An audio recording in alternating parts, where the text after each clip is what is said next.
afternoon, everyone. This is Provide the Spark right here with Curious Sports Pulse. A lot to go over from yesterday's game, but there is someone on the Minnesota Timberwolves who legitimately has something historic going on.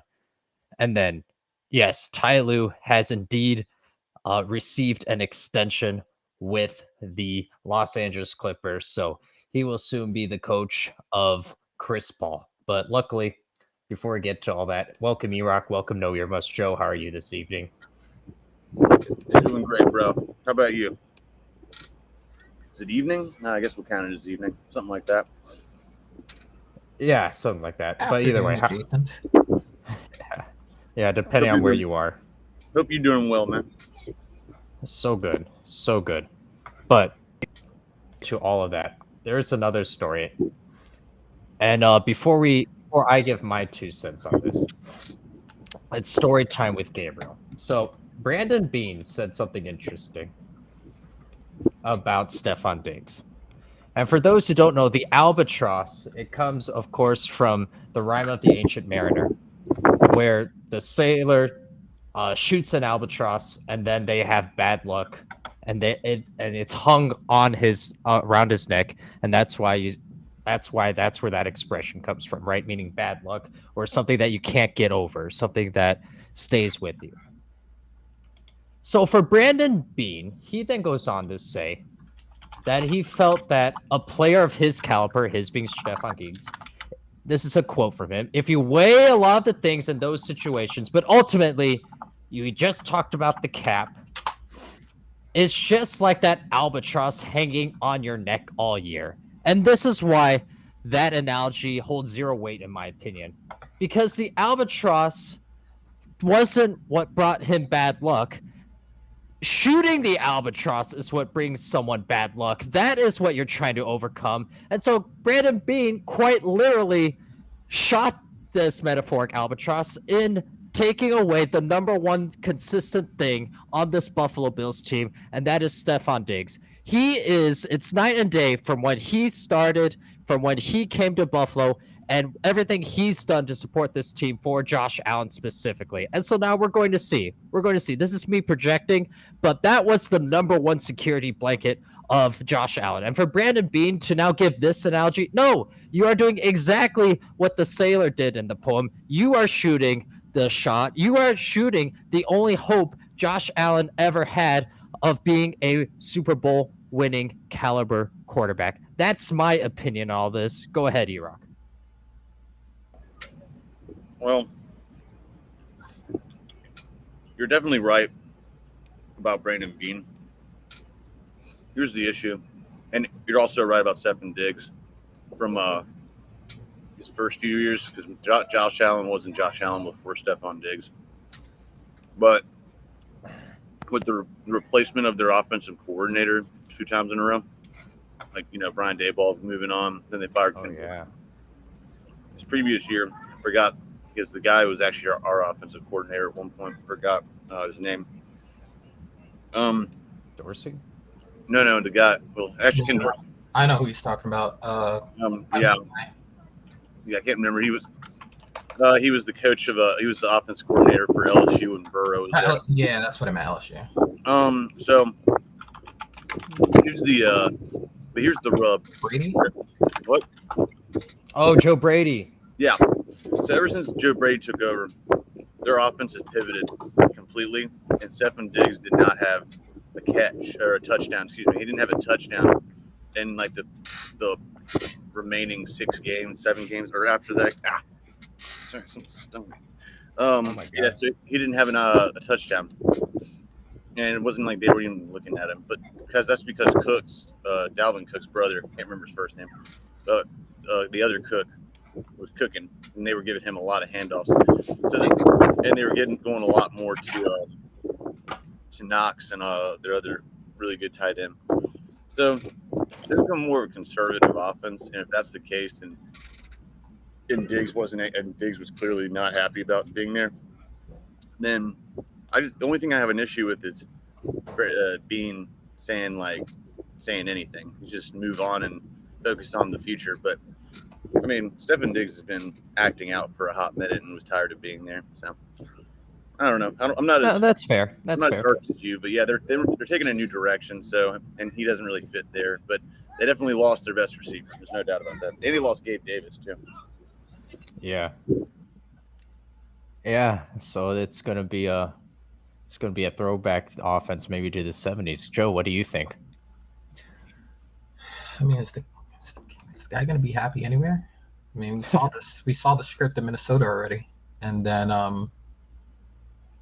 the minute the focus isn't on him anymore, he seems to have an issue and wants to dip out. So either he's throwing temper tantrums with his Instagram or X posts, or however he acts out. You know how these kids do these days. They act out on social media. They put a cryptic post on there for us to decipher. They remove all associations with the team they're on to show that they're not fully committed if they're not fully committed in us, and whatever. At the end of the day, um,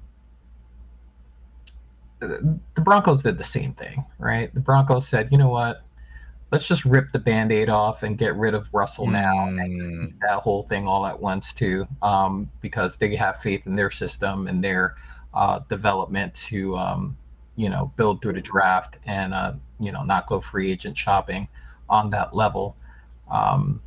So if that's the reason, if you feel like you have a good structure, a good developmental team, where you're just going to strictly build by the draft and low cost, high upside free agents, then yeah, just say that. Be upfront with it. Be honest with it.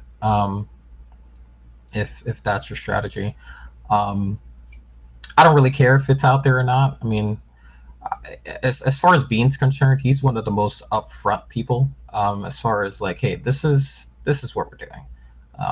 Yeah, he's very visible, very just kind of like out there like that. He'll go out on the ledge and just say that.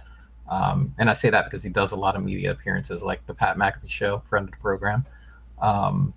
He's just pretty just outward with it. So I don't really have a problem with why they did it. I don't have a problem with the timing of it.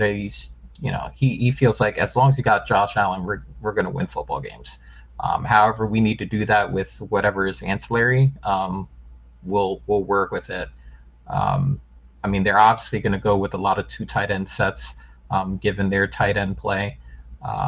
They have two pretty good dogs in there, as far as that's concerned. You saw what KC was working with last year. Maybe that's the formula they're adopting at this point. Maybe if they could just get low cost options to outperform their contracts and get them to the dance, that's what they're going to do. And they honestly, towards the second half of the season, Brady moved to a more balanced offense towards the end of the season, and it was deemed pretty successful. Ironically, KC did the same thing. They rode Pacheco more towards the end of the year because they realized that defense and running the football and keeping possession was the best way to hold leads and win football games. And maybe they're just adopting that strategy. So I don't mind the move. I don't mind the timing of the move. I don't mind them not divvying up the cap hit upon multiple years. And I think that's really what he was aiming for. He's like, you know what, let's just take the hit all at once, because we don't know what next year is going to look like. We don't know who's going to become available via trade. We don't know, maybe we need to know exactly what we're supposed to have right away, as opposed to, having to take a hit here this year, hit next year, hit the following year. Let's just clean slate it. We'll comment on that in a moment. We have Mr. Yejejejej, who says something. Reach out on Discord at Kira Sports Post Yejejejej, and we'll talk happily.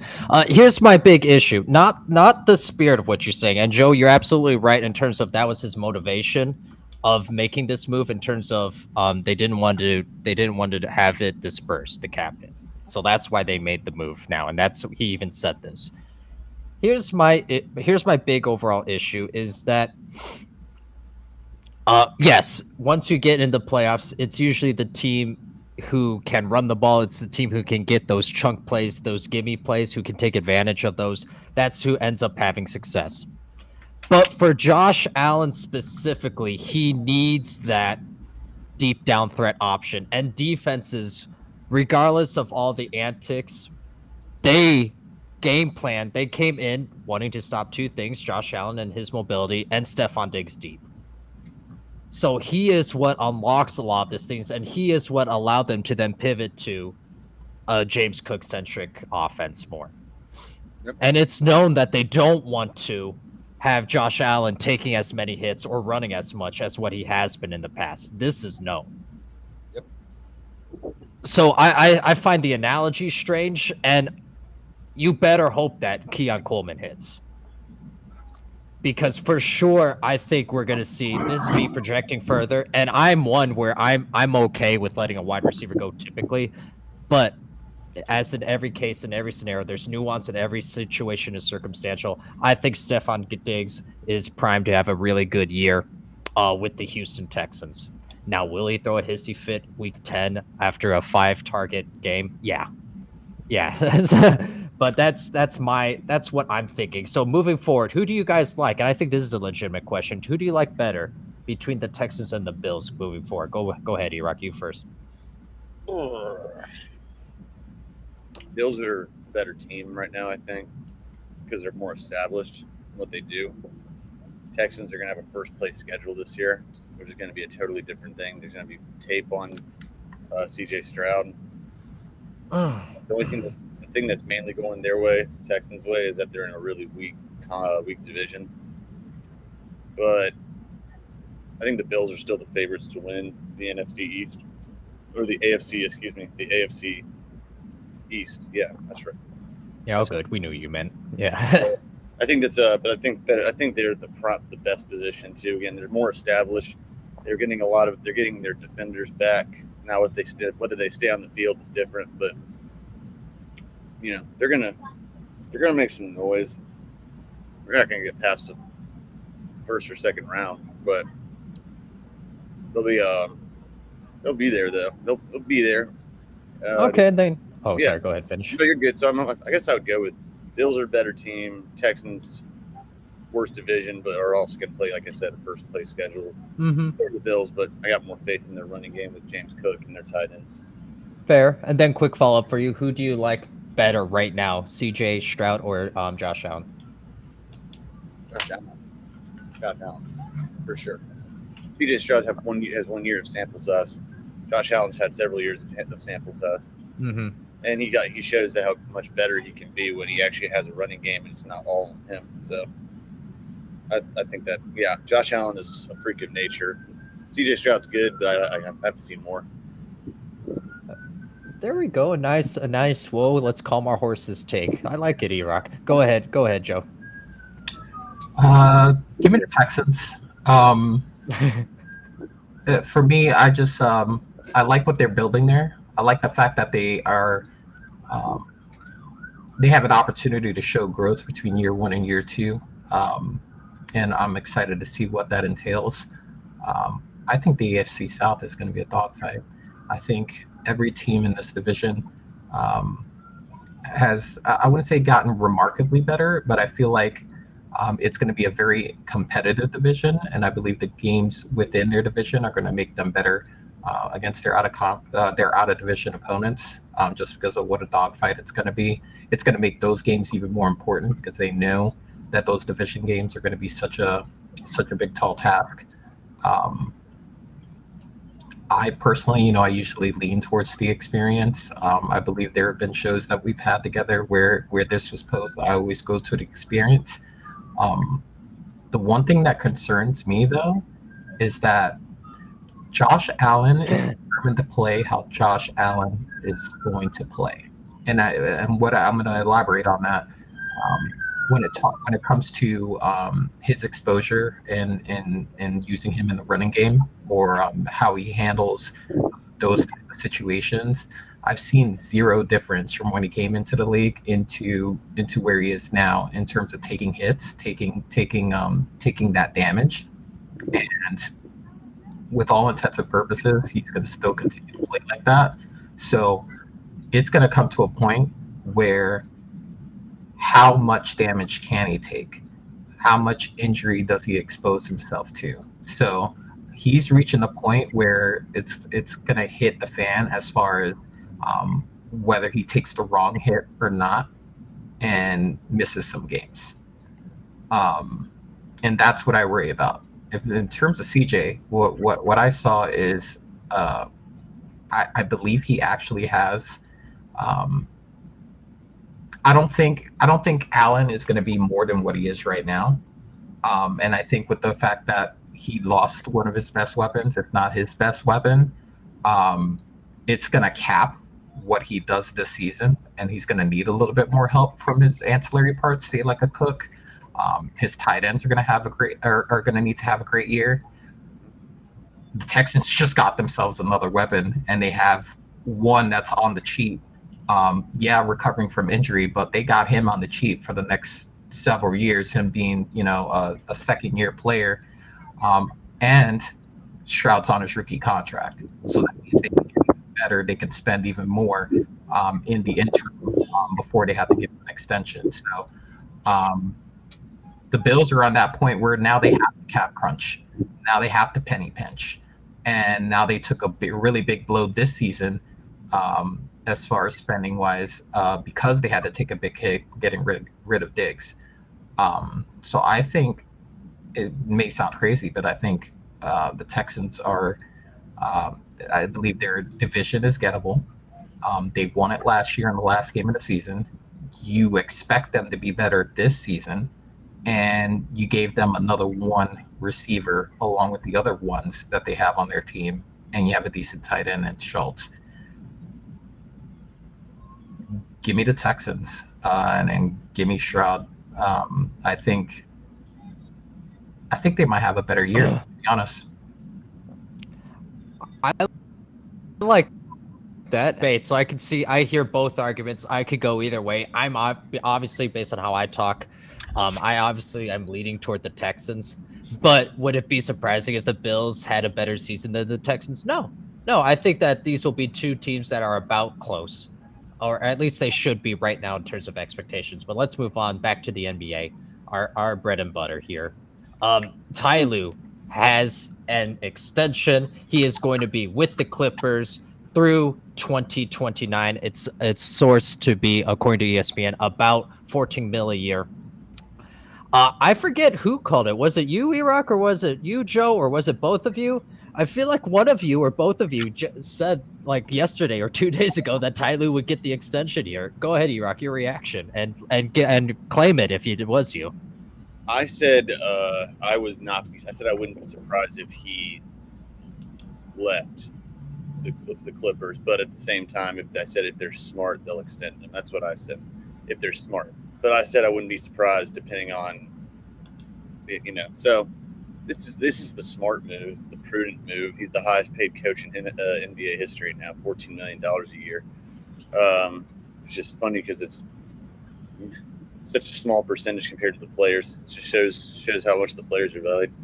That's why coaches get fired and players stay. But there you go. It's a great move.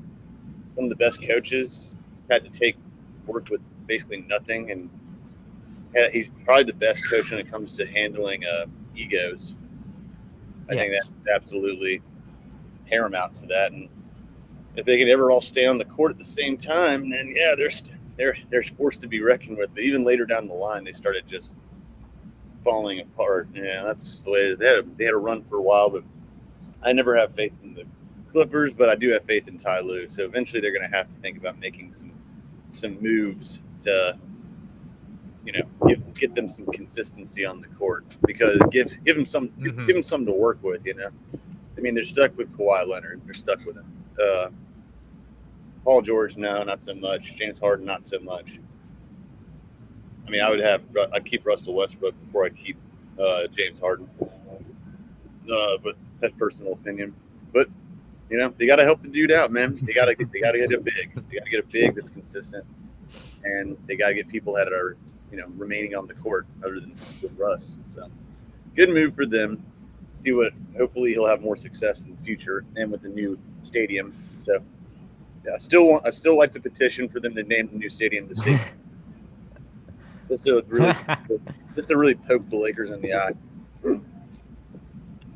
I like it, and I hear what you're saying, Erock. You can't wait for your boss, Chris Paul, to be coached by Tyronn Lue with the Los Angeles Clippers. Joe, your reaction? Very possible. Who knows? I'm pretty sure yesterday I said he wasn't going anywhere. Mainly for two reasons. One, there wasn't a job out there to go to if he were to leave. And even the jobs that would be available next year, say like a Chicago job, a Detroit job, or a Portland job, none of those jobs would have appealed to him. Yeah, Cleveland might have been interesting, but he already got fired from there, so he wasn't going back there either. Yeah. So there was nothing that was going to be out there better than this position, even given the pitfalls that he would have, with the Clippers, mainly health related.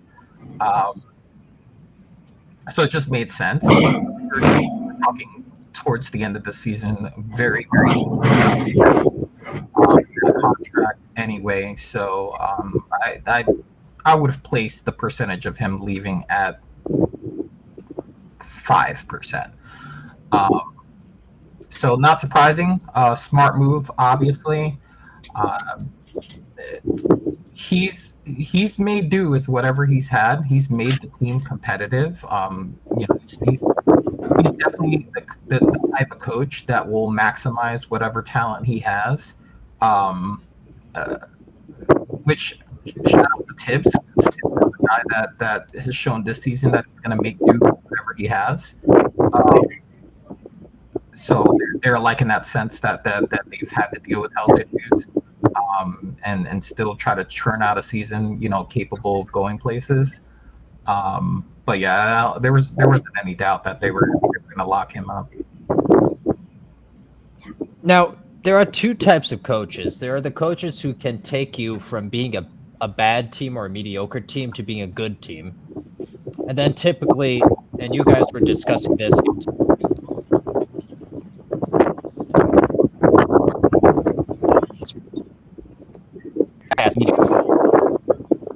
there's also the coach who then typically has to come in, and then they take you from a good team to an actual champion contender.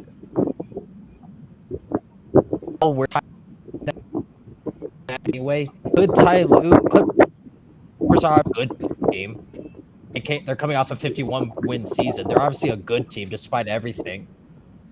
All the narratives coming into the season. So is Ty Lue the right guy to take him to that next level? What do we think? I mean, he's as good as anyone. I mean, the only other coach I think that could even rival him in terms of his skill is Eric Spoelstra. And Steve Kerr is a great coach, but he's just he's kind of in a weird. He's between a rock and a hard place right now with the transition of his. But Kerr's a great coach though. But yeah, I mean, I don't see how the Clippers could do any better. But I mean, that's so. If he's happy there, good for him. Good for him. Yeah, I agree. I think now it's just a matter of he is actually stuck there. I'm surprised he actually took the extension and didn't just wait to see what they had to offer next year, what jobs would be open. That way, because he still had a year or two left on his contract. So, yeah. But fair enough. If he likes it there, They couldn't do any better on a coach. Unless they hire Bill Belichick for basketball. Yeah, very possible. Very possible. Go ahead, Joe. Well, yeah. So, and I talked about this yesterday too. There are coaches who are growers. They can get you from the 10s to the 20s to the 40s to the flirting with the playoffs, and then maybe get you to the first round. But then there are championship level coaches that are supposed to take teams like that into the next stratosphere, and that's who Lue is. Lue is a person who can take veterans, full-grown adults, and take them from that middle place to the higher place. Now, the problem he's having is that he can't get a full 70 to 80 games from his core group of superstars, and that I think is mainly the reason why he can't get get the Clippers to the finals. It's a lot of it is health related. Leonard ended this playoff season again hurt, unable to contribute. He's lost George for stretches in his previous seasons. And that's kind of like been his bugaboo during his Clippers tenure, but he won a chip with Cleveland, right? So you clearly know that with a veteran healthy group, he can not only get you to the finals, but win the championship. So for this group, yes, it's veteran laden. It's veteran led. That's the type of group that you want Lue to coach. Now, the Portland situation, right? That's a group that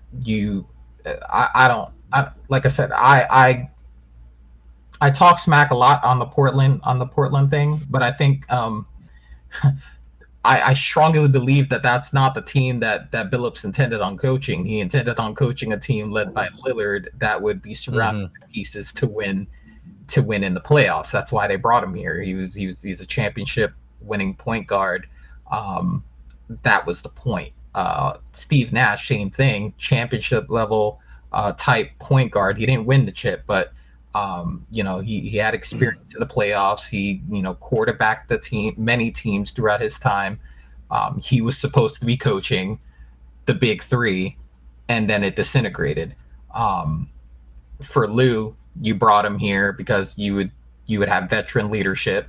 You have Leonard, you have Paul George, you bring in a James Harden, you bring in a Russell Westbrook. The point is to get them from middling franchise in the playoffs to the next level. Unfortunately, he hasn't had them completely healthy for a playoff run, and that's why he can't get them there. But I think that he is the type of coach to get them there when healthy. Right, and that's kind of like almost that Phil Jackson strength of like just being able to push the right buttons once you're at that level, because that's a separate skill set entirely that the good coaches have, the ones that take you from C to B don't have, and then that's where the B to A coaches comes in. So I love it. Joe, I don't know if this is a segment specifically for you, but before we get into it, because you mentioned the Portland Trailblazers, and we're going to mention one of your all-time dark horse players to watch for fantasy, but we'll get to that in a moment with in terms of an anomaly I'm seeing with this Minnesota Timberwolves team. But before we get to that, kind of what do you think happened last night in terms of explaining the Minnesota Timberwolves win? Cat showed up. I mean, that literally is what I saw last night. I saw a Cat who was spending more time in the paint than he was on the perimeter. I don't think he took a 3-point shot until the second half. And that's because he was cooking on the inside. He got to see the ball go into the basket a couple of times. Definitely a confidence builder when you could see a couple go in, and efficiency. He took 13 shots and scored 25 points. I mean, obviously it helps when you're making more than you're missing, but at the same time, it's his shot selection last night, plus 15 in the game. His contribution to the game, he was plus 15 when he was on the court. Anthony Edwards was, again, trying to do everything. Almost had a triple-double last night. Made plays when he needed to make them. Not the most efficient night, but they were able to survive that because, again, Robin showed up. So that's how you're able to win a game even when your star isn't the most efficient. Again, he still found ways to impact the game. But Cat being who he needs to be for this team is ultimately what helped them get over. Definitely better late game execution as well. One thing that you saw in both series, Western Conference Finals and Eastern Conference Finals that have finished, was the team that was about to get swept the last 5 minutes of the game for them were the most disastrous. They would always find a way to lose the game within the last 5 minutes, whether it's late game execution, mental lapses, bad coaching decisions, all of those put together. They finally had a really good last 3 minutes of the game to keep them in the victory column. So that's basically what I saw last night. Go ahead, you rock. I was the only one that called this game, but I mean, I wouldn't have been surprised. But if the other way went the other way, because it did kind of look for a second it was going to be like, oh, they're going to let him back in it, but it just felt different though. And when they were coming back, the Mavs, it just felt different because they were such a different like vibe and a different strategy completely, which is what I've been calling for Chris Finch to do for a hot minute. I've been asking him and I've been hollering from the rooftops for Cat to actually Cat man do to Cat go to the dang goal, and that's going to play from inside to out. It's exactly what he did, and he was 4 for 5 from Trey's in the fourth quarter. Well, the second half of the third, and then the fourth quarter itself, but made it when it counted. Ant was just absolutely a beast. This is what we expected, and they still got into foul trouble, and they still Cat even fouled out. But they held it together. Now, I could definitely see this game. Now, if the Tims win this game, I think it's open season because no team's ever come back from 3-0. It has to happen at some point. And if they can play it with the conviction that they did in the previous game, and they keep the defensive strategy where they have, first they had who did they have on Luka? I forget who they had, but eventually they switched to Ant, and Ant had him like at a really low shooting percentage when he was on. But that allowed Jalen McDaniels. I keep saying Jaden Daniels. We keep switching up. Names are too similar. McDaniels is like he was able to his long arm span or wingspan was able to, and he has a great lateral movement. Was able to cover Kyrie. That's something that had been destroying them. And they got rebound, and the rebounds were getting feisty in the middle. Like they were everyone was fighting for him, kung fu fighting, and then Naz Reid closed out the game. Finally, that was really bad defense. They broke it down today. That play that iced it, where Naz Reid got a layup. One, it was a great play. It was a great pass and a good finish. Probably should have been a foul, an and one, and a foul. Naz Reid is an absolute dog. Again, I think he should be the guy he should be in the starting rotation for this series at least. And Trudy should be coming off as the sixth man.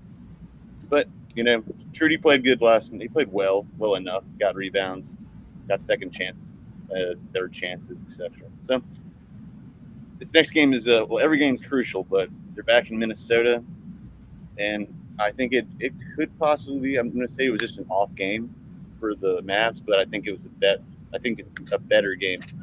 It says more about a better game from the Tims because they just looked like revived, and like it looks like what they did with the Nuggets series where they were down. They had to win 2 straight games. It's a little different. So yeah, see, but I love Ant. I love Ant, dude. He cracks me up. He told Micah Parsons like, "Oh, you like these shoes? I'll make sure you like these A1s. All right, I'll make sure I bring them back to you when we get here in Game 6." Dude's awesome. I love the way he talks ish, man, because it's so damn funny. But yeah, that's where I'm at. Yeah, you gotta love that. No, like, but yeah, no, I was just making sure that you had a chance to finish your thought. I don't think you can take away anything from Minnesota because they did what they had to do. Credit to them, held the Mavericks to 100 points. I'm worried about this team being able to repeat that now if needed 3 times. I mean, for me, everything you both are saying is correct, but for me, the game was Karl-Anthony Towns hitting those 3 threes toward the end, and I'm gonna bet everything I have that he's not gonna shoot 80% from 3 in any other game. And so for me, they were able to be in the game, they were able to stay in the game, they were able to have the lead because he and Gobert were aggressive. So the winning formula for them is have both of them attack the paint, have Anthony Edwards be amazing, and one of those two needs to have a good offensive night. Even if it's Gobert catching 20 lobs, I'd be okay with that. And then obviously secondary help from anyone else. But for me, this was more about, in my opinion, the Mavericks settling too much. I mean, you have Washington taking 9 threes, Irving's 1 of 6 from 3, and Doncic 4 of 11 from 3. I think they're best when they are attacking the rim, but not necessarily getting to the rim, but that more of that staying in that mid range. Slash they get a lot of open lobs. So that's when this team is most dangerous and or pulling in the defense and kicking out to wide open shooters. So I think the Dallas Mavericks will get back to that, and that's why I think they'll largely be okay. But chances that this series even goes to a game 7, Joe.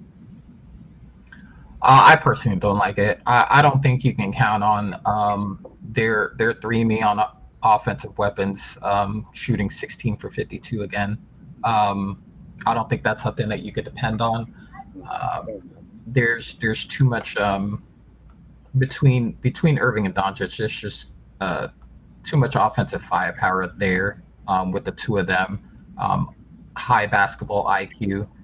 Not to understand ways that they could have been better. I think the thing with Washington, I mean, two more of those go down, and we're not even talking. We're talking about the finals. It's a make or miss league, and they missed last night, and that's basically the long and the short of it. As far as Dallas is going into the next game, what can we correct from last game? It's like hit your shots. One thing I do like that they are doing, and I think it was long overdue. I think the whole Tim Hardaway experiment's done. I think that the move to put Hardy in the rotation was a good one. I wouldn't mind seeing him maybe a little bit more spelling one of your guards if you want to go ahead and stagger their minutes and have him in there maybe close to the 15 to 20. Get them an extra blow that way in the last 5 minutes. They can do what they do. I wouldn't mind seeing that. He's been efficient with his shots. I believe he was 5 of 8 last night, if I'm not mistaken. Only missed 1 3-point shot. I think he's personally earned more minutes, if anything else, to spell your two guys, and maybe they could be a little bit more efficient, just because they're not so gassed.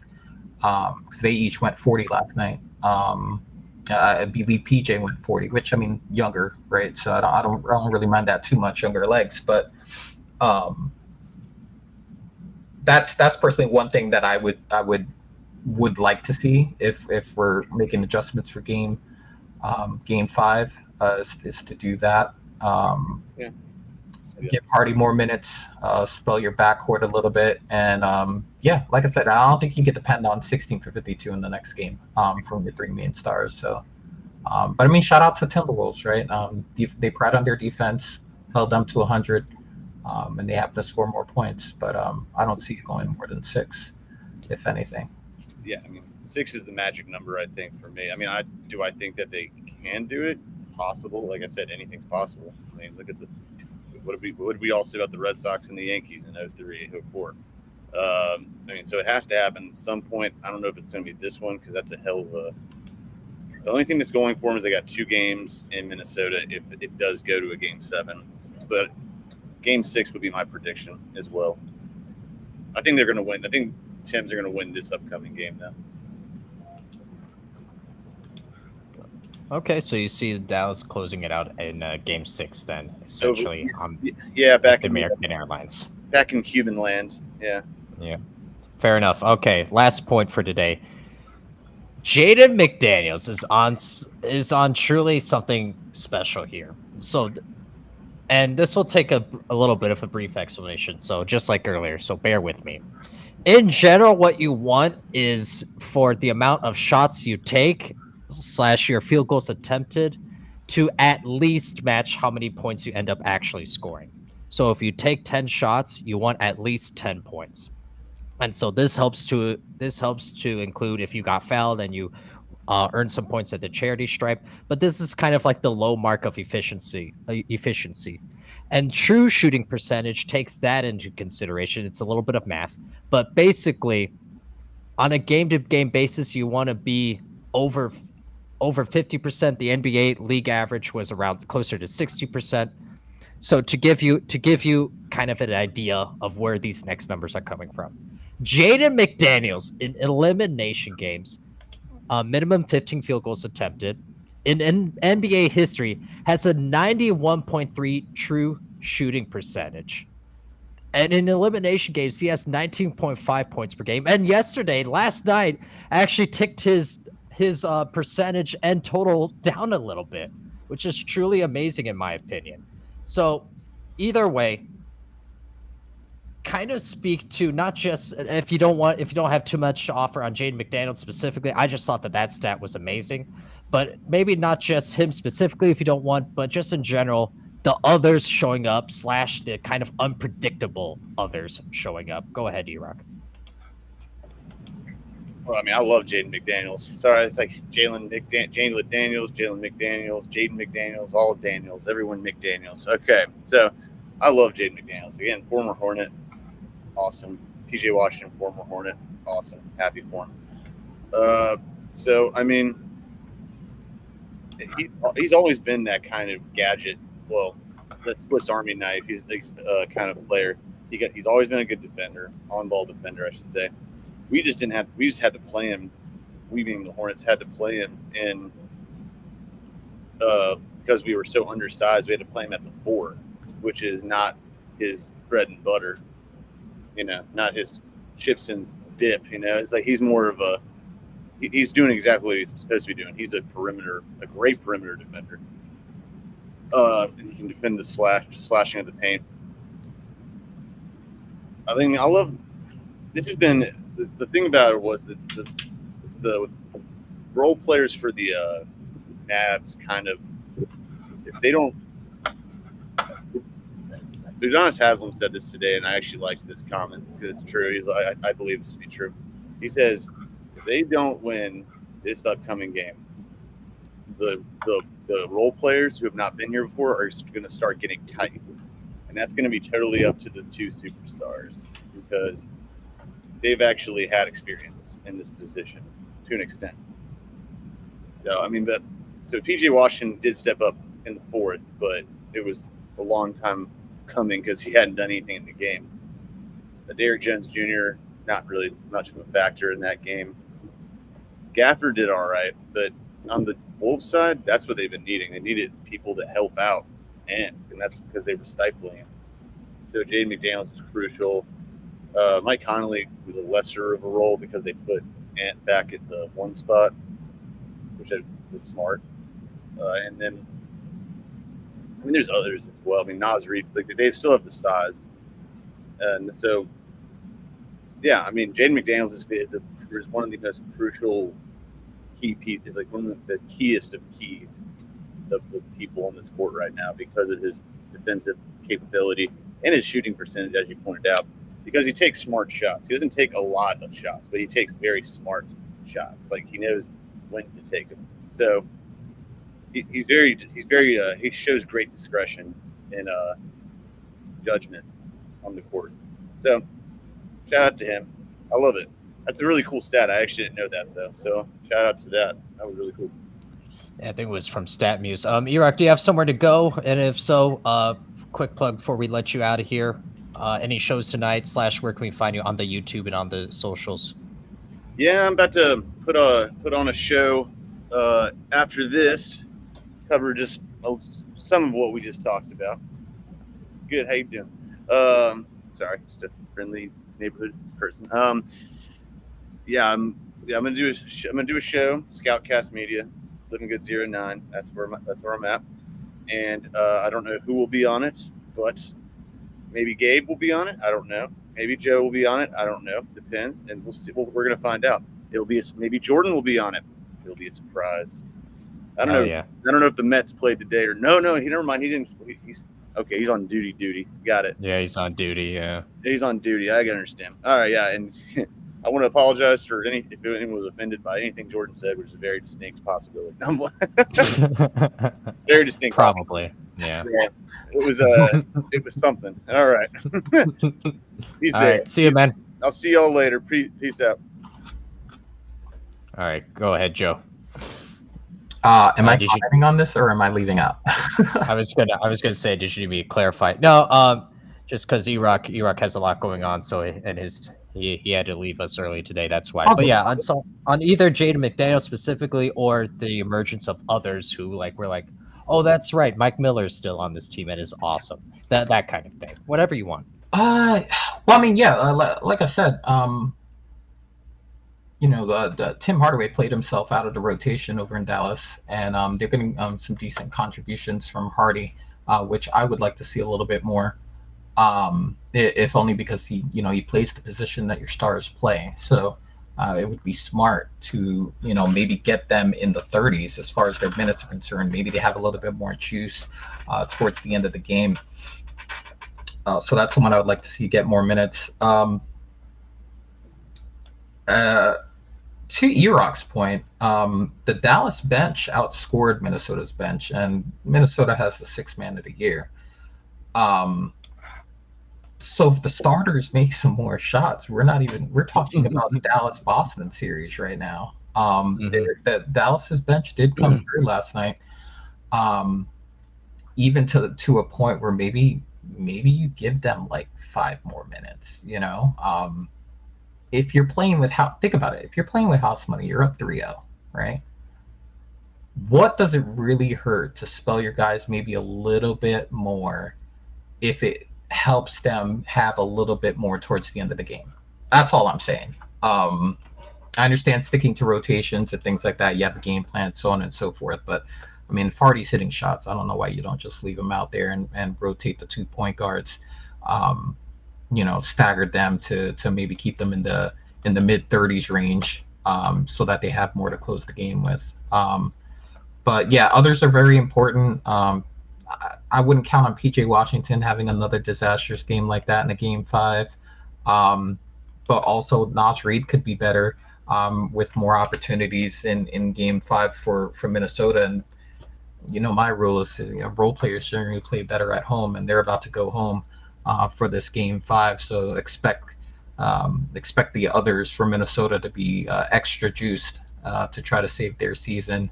But Jaden McDaniels in particular to close, and I said this before, he's basically what his playoff run has been.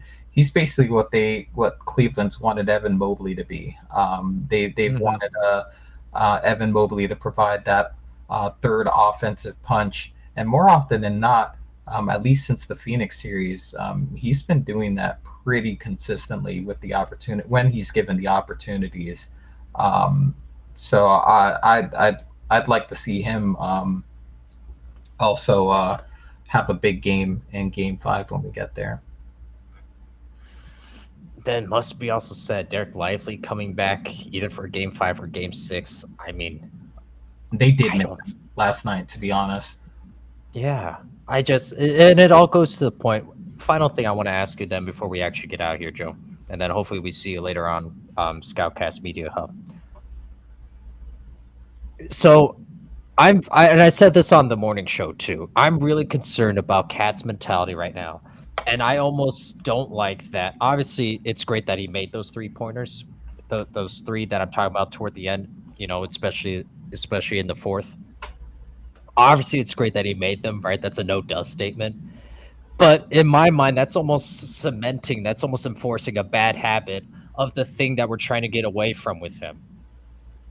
And the fact that he's using his defense as I'm putting up 1,500 shots a day shows me that truly, when kick comes to shove, or when push comes to shove, or kick, I don't care, that he's going to try, he views himself as a 3-point shooter. And I'm all about riding the hot hand. So for you, where's that balance of, all right, I'm hot from 3, I'm hot from range, versus I should really be, whether I'm a guard or a forward, I should really be attacking the paint and putting pressure on the interior of the defense. Where's kind of that balance for you? Honestly, I believe that comes with, I mean, I feel like he's been in the league long enough to know, or he should know, what that balance is. And I'm gonna piggy off of that and tie it back in together afterwards. But there was a lot of criticism as far as Embiid is concerned and the amount of threes that he takes in like earlier seasons. Like, so when he started to get healthy, when he started getting that, that MVP buzz, people like Shaq, people like Barkley, they didn't like the fact that he took as many threes as he took, right? And then he started imposing his will on the inside, and his points per game starts going up, and now he's averaging in the 30s. But I feel like he's kind of found that balance of when he needs to be in the paint, when he doesn't need to be in the paint, right? And for as far as Cat's concerned, I think a lot of that is it's matchups. What is his matchup defensively, as far as who's guarding him? But then B, I think where it gets kind of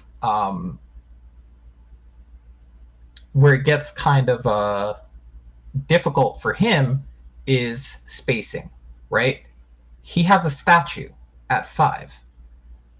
If he was the 5, maybe he's inside a little bit more. But the fact that Gobert is on the court, maybe he doesn't get to the low post as often because there's someone else also occupying that space. So maybe it's a spacing thing. But I also believe that I think if you have the ability, and I believe he said this about himself, which is completely blasphemous to Dirk Nowitzki, but he always says that he's the best shooting big man of all time. Which, again, blasphemous. But I think he can get in love with that shot because he knows he has the ability to make it. But like, if it's not happening, like in Game 4, for instance, and in prior games to that, where the 3 ball wasn't going, at some point you need to tell yourself, okay, what's my best possible chance at success here? Like, let's get down low. Let's see if the shot's not working, let's get down low. Let's see the basket go in a couple of times. Maybe even draw some fouls. Maybe even get the front court in trouble. I don't know why they didn't think of that. Like, you've got Lively, you've got Gafford. What happens if you put one of those two guys or the other in foul trouble? Who's coming off of Dallas's bench that's going to be able to cover a big if those two get in foul trouble? Maxi Kleber, or I don't know which Morris brother they have, but who's going to end up taking those minutes? Like, I think it would be smart for them, to get fouls on the other team. And the only two people that can do it really is Edwards and Towns. Gobert's not going to get fouls down low. He has no down low presence. The only thing he's going to do down there is get rebounds, and dunk putbacks or something of that nature. Yeah. So I mean, that's just again, something to diversify the offense, something to think about. But that's my main issue with Cat is taking advantage of your matchup, and B, understanding if you're not getting it going from one facet of your game, use the other facets of your game. This is what I credit Edwards with doing is, even if his shot's not falling, he's still getting 9 rebounds. He's still getting 8 assists. He's finding ways to impact the game.